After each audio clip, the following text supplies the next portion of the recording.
Ajoutez un domaine personnalisé à ProtonMail 1, créez un compte ProtonMail et prenez une offre premium, XMail+, pour activer les domaines personnalisés. Choisissez votre identifiant et un mot de passe solide. Puis finalisez la facturation dans ProtonMail. Tableau de bord supérieur à paramètres supérieurs à tous les paramètres supérieurs à ProtonMail supérieur à nom de domaine supérieur à ajouter un domaine. Entrez votre domaine, ex-lilydavis.site, supérieur à suivant. 3. Vérification. Copiez l'enregistrement TXT fourni et ajoutez-le chez votre registraire. DNS supérieur à ajouter un enregistrement. Type TXT. Hôte, arrobase. Collez la valeur. Enregistrer la propagation DNS peut prendre quelques minutes à plusieurs heures. Ne supprimez pas l'enregistrement si ce n'est pas vérifié tout de suite. Utilisez, actualisez l'état, vérifiez la propriété du domaine et réessayez si besoin. 4.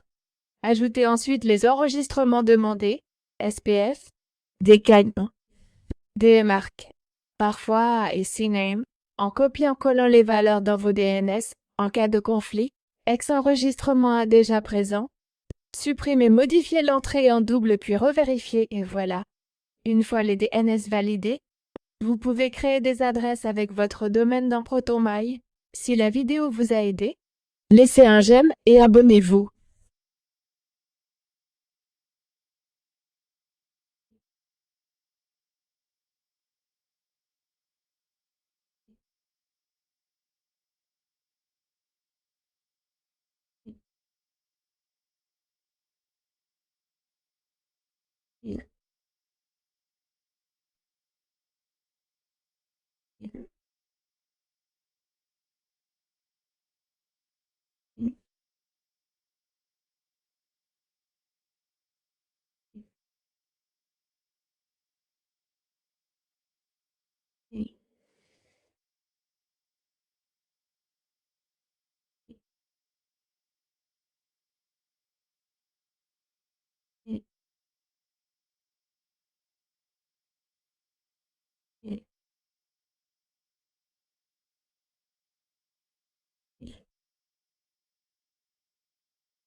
Yeah.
Yeah.